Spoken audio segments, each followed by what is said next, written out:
Hi everyone!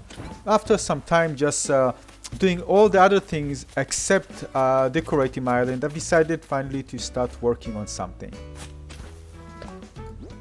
Now until then, of course, because I'm a new player of Animal Crossing, I decided to take my time, learn the basic mechanics, meet new characters, learn how to breed and all the other stuff, and make some bells and make more nuke miles and try different mystery islands. But I think it's time for the kind of end game stuff where eventually you want to make your island your own and decorate it and make something special.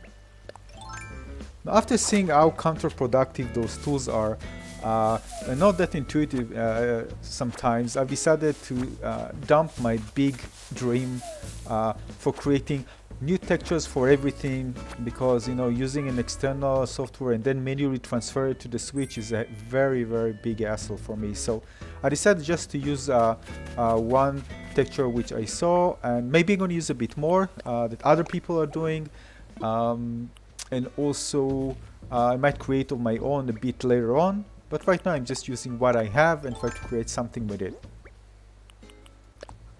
Now the goal is to create kind of a I've seen different towns that I visit of people where we interacted, and it's very crowded and very narrow streets. I actually wanted kind of a big path, kind of a Kyoto's Philosopher's path inspired, wide and breathable, which will lead to my home, which I need to transfer many of the houses, by the way. You're gonna see them just spread around. You're gonna transfer them later on. Just going to build around it right now. So it's going to lead straight to my house, which will be on the hill at the top, and it should also look very nice at night. And also I wanted the cherry blossom to be something to look forward to, as because it's inspired by the Kyoto's Philosopher's Path. I want many cherry blossom trees to be along the path.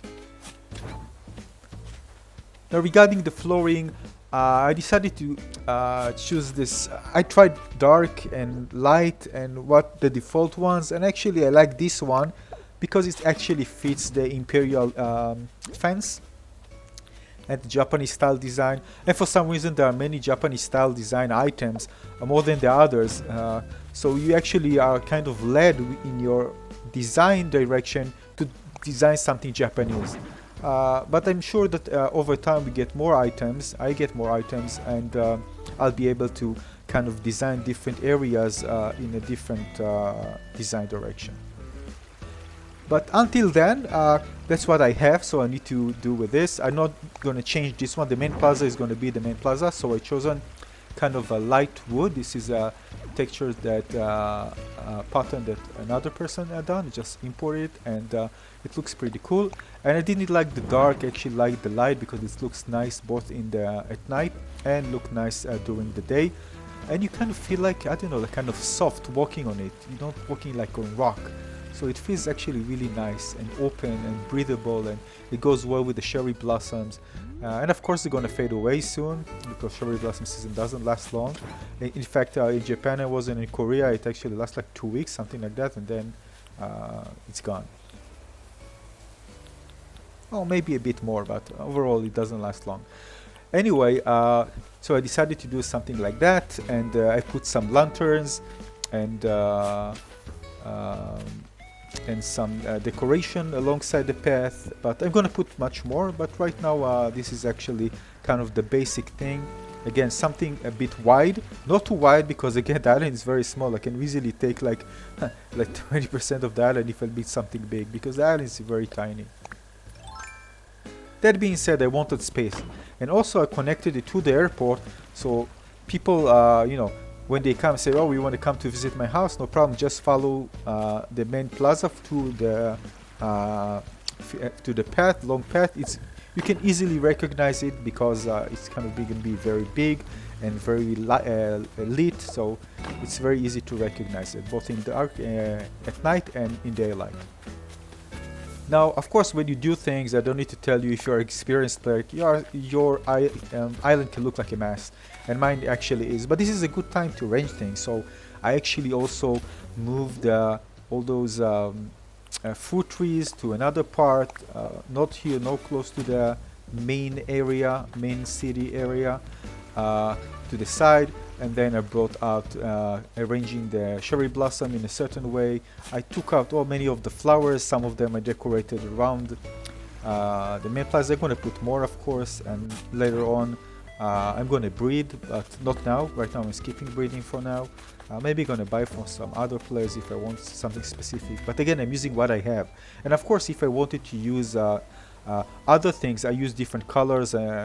But again, I'm just using the items that I have right now. Later on, I'll kind of micromanage things and make things prettier. But right now, I need the overall design to be made, and just putting effort to make this kind of arranged. Because the thing is, you need to kind of visualize what you want your island to do. It's not that easy. You can get inspired by what other people. I got inspired by things that I saw in Japan and even things in Europe. So I really want like a main street that crosses my island through. It's going to be wide, and the other ones will be much narrower. But this one I want to be very prominent in my island. This was actually funny. I was about to close it, and let's look. It was actually entering inside. I was just closing the fence there, and he decided to enter. Come on, Jacob. His name is Jacob, yeah? Yes, Jacob. Always forget the names. Anyway, the other building, I actually wanted to do many other buildings, but eventually the other ones, the shops are going to remain where they are. Regarding the houses, I moved one, I'm going to move two more because they're actually blocking things. But the other thing is that I don't want things to be too symmetrical, because your island can look like kind of your city like cubes, and I don't want that. So I don't mind building some pads that curl a bit at some areas, some points, and no, not make things kind of very too much organized. Let's say it like that. So I decided not to. I can remove them, but I decided to some of them to just be where they are. And it's actually nice when you see different houses in certain locations, then all of them just in a certain place, and all the other are just items. So it's nice when you come across a building, because you know there are not many buildings, right? For what I know, there are not many buildings. There are the residential buildings, the commercial ones. So if you put them very tight, all of them in a certain area, it's, you know, you just lose kind of the magic, because it's nice to see houses every now and then. And if you're building kind of fantasy island, for example, which can be really nice, what I want to do in part of my island, I want a few houses, kind of a Hobbit style design. So I don't want them to be near each other. I want to be unsymmetrical. So how do you call it? Asymmetrical? So just positioning in different areas, relatively near each other, but in the distance a bit. But again, not like a squarish design. So again, it's just a start. I'm just going with it, because if you think too much, you're never going to do anything. So the goal is to create something, and later on try to change things. I try to create different areas. So not too small, not too large. But if I decide to change something, I'm going to focus on certain area rather than making something that looks the same in many areas, and then if you want to change, things not going to fit right. So I decided just to make different zones. So that's the whole idea. And regarding the top, I'm going to make something magical at the end, but I'm thinking of several ideas. I need landscape design for this to do something special. I'm going to do this later on, of course. So this is just a start. This is just a few hours of work. And the thing is, you need to start, because if you see an empty island, you just kind of look, you know, what the heck I'm going to do right now. But the thing is, you need to start at something, and then you get kind of an idea, and it's all doing step by step. You finish a block, eventually you're going to see it, your island is kind of always complete and full. I just hope that I'll have more items, because a very limited amount of items which I can use at time. It really limits the amount of creative things I can do. So my creative freedom is really kind of limited right now, but I do with what I had to do. This is actually the time where people actually trading a lot, I think, where they see items and say, oh, this actually fits my design, so I really wanted to ask people to get it. So this is something eventually that I'll need to do. at some point. But regarding the basic things, I think I'm gonna do something that looks pretty nice, that I'm satisfied with. But of course, if you have more freedom, more textures, it's very easy to edit textures. For example, just create something in Photoshop and then have an online tool which you can directly send to the switch and edit it in the switch as well. Make some modification, duplication, something, change saturation, do stuff, lightness, contrast, brightness.